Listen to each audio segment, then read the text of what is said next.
pauta do fim da escala 6x1 é um assunto considerado por alguns especialistas como eleitoreiro. A gente vem falando aqui no programa que esse assunto está tramitando no Congresso Nacional desde 2019. Veio à tona com a deputada Érica Hilton, do PSOL, no ano passado, mas não era a pauta do Partido dos Trabalhadores, sigla do presidente Lula. Com a chegada do período eleitoral e o crescimento nas pesquisas do adversário do presidente Lula na corrida à reeleição, o senador Flávio Bolsonaro, o Palácio do Planalto mergulhou nesse assunto e, junto com o presidente da Câmara dos Deputados, Hugo Mota, está dando celeridade ao tema. Para falar pela base do governo federal, o deputado Rogério Correia, de Minas Gerais, conversa com a gente. Bem-vindo, deputado. Muito obrigada. Bom dia. Gostaria de ouvi-lo sobre a possibilidade de usar esse tema do fim da escala 6x1 para uso eleitoral. Como é que o PT está lidando com esse cenário? Seria uso eleitoral ou, de fato, o Partido dos Trabalhadores está preocupado com a massa, né? A maior parte da população trabalhadora? Bom dia, Neila. Um prazer, viu? Obrigado aí pelo convite de estar com vocês no Metrópole e parabenizar pelo trabalho. Olha, a narrativa não é essa.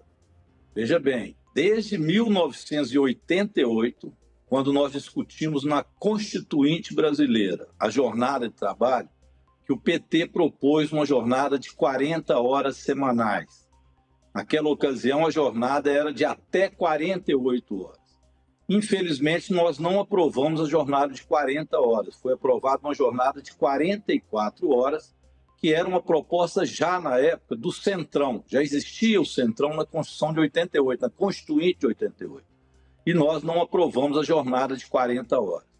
Desde lá, o PT luta pela jornada de 40 horas. Se você olhar no Google e ver propostas de jornada de 40 horas, você vai encontrar propostas, por exemplo, do senador Paim, que são antigas no Congresso Nacional, estabelecendo a jornada de 40 horas, além do que eu disse do debate da Constituinte de 88. Então, isso é uma pauta do PT há muito tempo. E já era para nós termos no Brasil uma jornada de 40 horas, o que significa trabalhar 5 dias e descansar 2. Por isso a gente fala no fim da escala 6x1 e na escala 5x2. Trabalha 5 dias, descansa 2 numa jornada de 40 horas sem diminuição salarial. Então, primeiro isso, é uma bandeira antiga do Partido dos Trabalhadores que já existe em várias partes do mundo. Não é possível que depois da Constituição de 88 até hoje, que já se vão aí muitos e muitos anos, com todo o avanço tecnológico, a gente não tenha condições no Brasil, que cresceu, está hoje no 10º país em torno de produto interno bruto, com todo esse envolvimento, a gente não possa dar ao trabalhador 2 dias de descanso. Então, essa é uma pauta do PT, que, aliás, é partido dos trabalhadores e das trabalhadoras. Então, não tem nada de eleitoral, tem um compromisso nosso. O ano de eleição ajuda? Sim.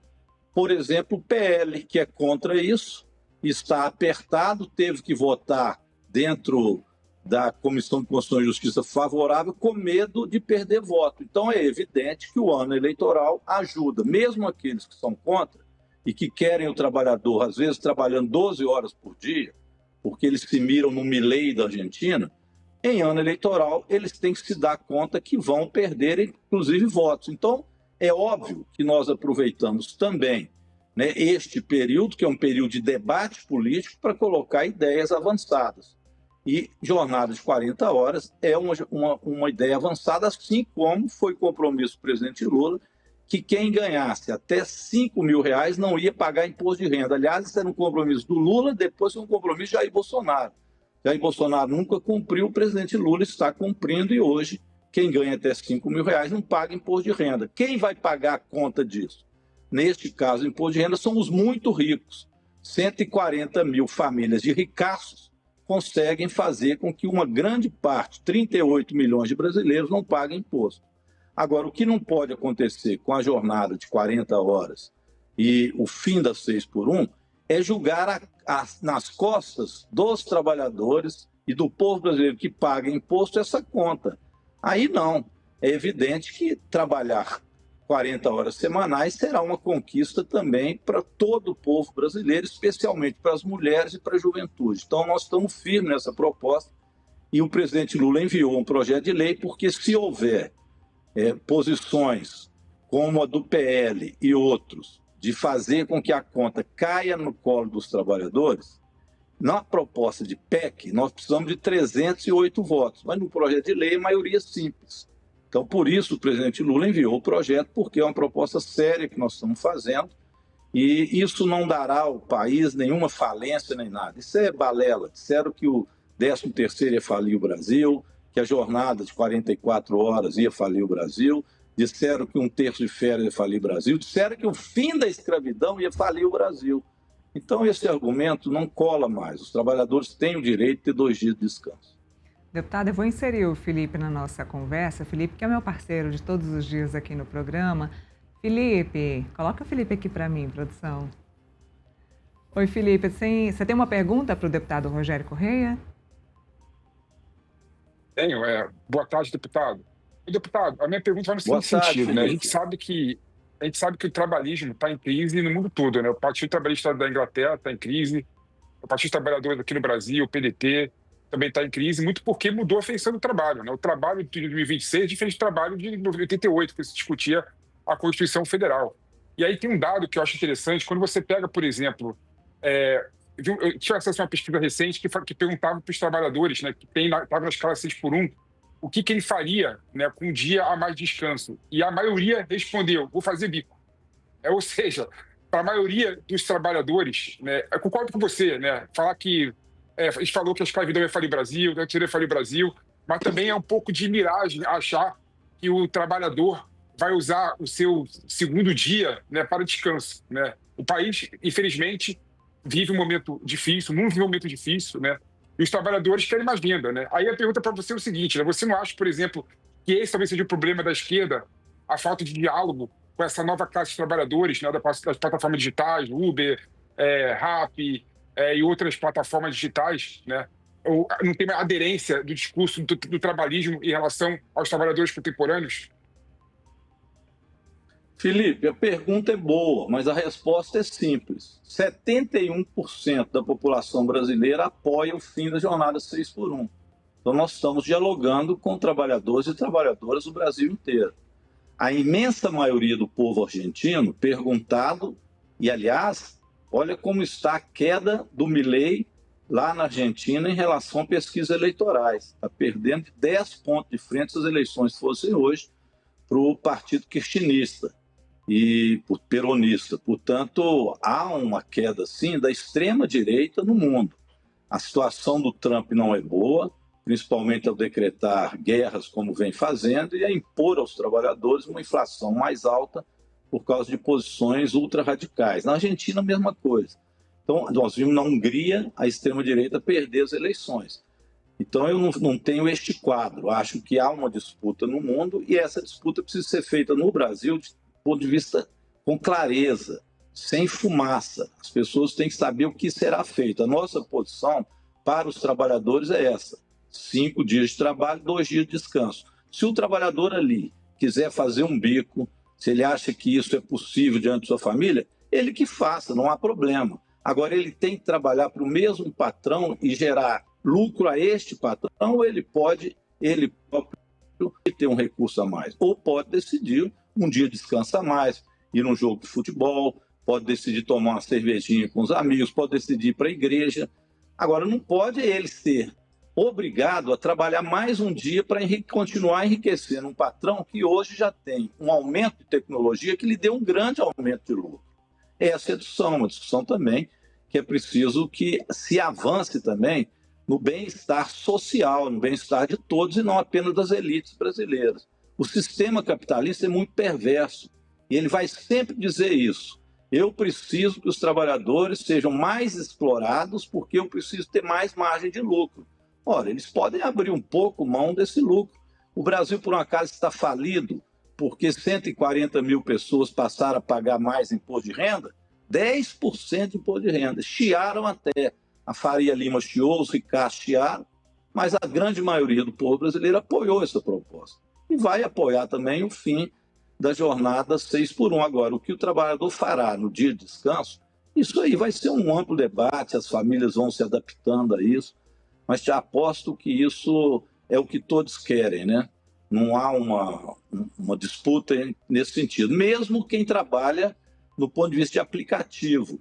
O aplicativo, nós estamos fazendo uma discussão com eles não têm carteira assinada, mas precisam ter pelo menos o direito a um plano de saúde, o direito a um recurso que lhes dê condições no final da vida, ter também aposentadoria e desconto. Para isso é um debate que nós estamos fazendo com esses novos trabalhadores.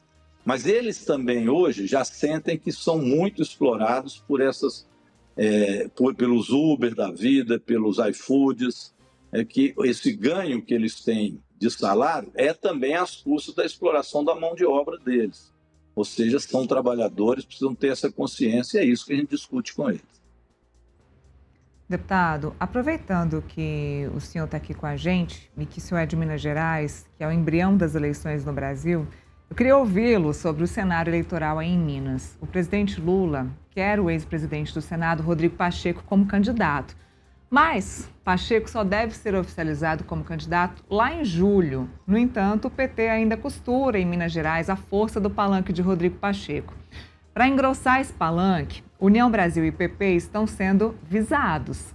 O que o senhor pode contar para a gente sobre essa articulação? Acha que será possível essa aproximação do PT com o centro aí em Minas Gerais? É uma busca que o senador Rodrigo Pacheco está fazendo e nós achamos que ela é muito importante para a eleição dele, para que a gente possa dar ao povo mineiro uma outra opção que não seja apenas de retirada de direitos e endividamento, como fez o governo Zema, mas que a gente dê uma outra opção para o povo mineiro e também uma outra opção de relacionamento com o governo federal que seja de respeito e que isso possa ajudar Minas Gerais, ou seja, nós aqui somos oposição ao governo Zema e queremos construir um novo governo para Minas Gerais. Mas é importante também para a eleição do presidente Lula que a gente consiga esta amplitude. E é por isso que o presidente Lula, já desde o ano passado, insiste na candidatura de Rodrigo Pacheco e tem, dentro do Partido dos Trabalhadores, total apoio para isso. Rodrigo Pacheco se filiou ao PSB, isso para a gente é confortável, porque é um partido aliado do presidente Lula do ponto de vista nacional e nos dá uma tranquilidade de um programa político mais avançado. Agora, a questão da vice, da amplitude, o próprio Rodrigo Pacheco tem trabalhado isso com aval do Partido dos Trabalhadores e de outros partidos de esquerda e centro-esquerda. Já há, portanto, uma unidade grande em torno do Rodrigo Pacheco. Bom, perdemos o contato com o deputado, a gente vai tentar retomar o contato com ele. Enquanto isso, a gente vai conversar um pouquinho sobre esses assuntos de todas as entrevistas que já fizemos aqui, sobre escala 6x1 hoje. Vou conversar com o Felipe um pouquinho. Coloquem o Felipe aqui para mim, produção. Bom, abrimos o nosso programa hoje. A gente tem dois assuntos e depois a gente vai debater a questão do Supremo Tribunal Federal. Mas, por hora, vamos falar um pouquinho sobre a questão da escala 6x1. Falamos com o líder Sóstenes Cavalcante sobre a escala 6x1. O PL se manifestou também de forma eleitoral. Ele deixou claro aqui que foi uma movimentação política, que o PL não poderia ficar para trás dessa movimentação. O PT se manifestou de forma eleitoreira, o PL se manifestou de forma política, ou seja, não vamos deixar que os nossos eleitores entendam que nós também não estamos preocupados com a escala de trabalho, não é isso. Mas ele deixou claro também que não concorda com a proposta. Diz que o texto da Érica Hilton é horroroso, que inclusive tem erros de cálculo matemático. Bom, disse que vai trabalhar, que o PL, que a oposição vão trabalhar dentro do Congresso Nacional para mudar o texto. Se o texto mudar, o PL e a oposição vão aprová-lo, a depender do que sair, né, desse texto, dessa articulação, na Câmara dos Deputados. Mas como está, eles não aprovam. Eu perguntei, PL e oposição, mesmo que sejam em grande número, né, uma bancada grande, vão conseguir barrar esse texto? Ele disse, infelizmente, não. A gente pode demonstrar a nossa infelicidade com isso, a gente pode mostrar que somos contrários a isso, mas hoje, mesmo que a bancada seja grande, tanto do PL quanto da oposição, a gente não consegue barrar o texto da PEC. Que, enfim, tem duas tramitações, PL e PEC, mas a gente não consegue barrar o texto da PEC que está caminhando dentro do Congresso, mas a gente vai tentar articular para que o texto seja modificado. Enquanto isso, ele fala com a gente sobre essa questão da escala 6x1, que vai tentar mudar em alguns temas, fazer alguns ajustes para que isso seja aprovado. Bom, voltou, deputado, voltou, depois a gente volta a falar sobre isso. Eu estava aqui comentando com o Felipe, deputado, sobre a nossa conversa com o Sóstenes sobre isso, de que o PL não é favorável, que acabou votando de forma favorável para que o texto pudesse entrar na pauta, para que haja discussão dentro do Congresso Nacional sobre esse assunto. Mas a gente estava falando sobre o processo eleitoral aí em Minas Gerais, sobre a questão do Rodrigo Pacheco, e eu queria ouvir a sua avaliação. Pois então vamos lá. Eu acho que no caso da 6x1, o resumo é esse mesmo. O PL não quer, de forma nenhuma, que o fim da jornada 6x1. Eles vão trabalhar no sentido de tentar, dentro da PEC, desvirtuar o texto e inviabilizar o fim da jornada 6x1. Mas esse é um debate que vai durar alguns dias e a gente espera que seja aprovado, como eu disse. No caso de Minas Gerais, então eu dizia que o Rodrigo Pacheco, ao fazer uma aliança mais ampla, ajuda tanto a ele próprio ser alternativa de governo em Minas, quanto também ajuda ao presidente Lula ter uma votação mais ampla em Minas Gerais. Nas últimas eleições, nós ganhamos em Minas por um placar apertado, que, aliás, foi o placar do Brasil, né? E eu estou muito confiante que o presidente Lula vai ter uma votação maior agora com a candidatura do Rodrigo Pacheco, com essa amplitude. O Rodrigo é muito querido, por exemplo, entre os prefeitos, independente de partidos políticos. Ele tem uma visão muito municipalista, isso ajuda na relação com esses prefeitos. E, portanto, ele ultrapassa o campo progressista, tendo também um acesso muito grande aí aos setores de centro e até de direita, que ele tem algum tipo de relacionamento. O que nós estamos acertando com ele é um programa que seja um programa progressista para alterar Minas Gerais e uma boa, ótima relação com o presidente Lula para ajudar o nosso Estado. O povo mineiro está carente disso, de uma aproximação maior com o governo, que a gente espera ser o governo do presidente Lula, para que estas questões nacionais, os programas sociais, cheguem com mais força em Minas. Nós tivemos, eu era deputado estadual na época em que Aécio Neves governava Minas e Lula o Brasil, nós tivemos muitos programas sociais do governo do presidente Lula que não chegavam a Minas pela oposição naquela época do governo de Aécio Neves. Então, experimentar agora um governo que a gente possa ter o Rodrigo Pacheco como aliado, eu acho que isso vai ajudar muito o Estado de Minas, eu acho que o mineiro está torcendo por isso. Deputado, agradeço muito a participação, a presença do senhor aqui no nosso Contexto Metrópolis. Muito obrigada pela gentileza e até a próxima. Eu que agradeço, Neila, Felipe, bom trabalho aí, parabéns aí pelo Metrópolis, né, pela cobertura. Um abraço. Até a próxima.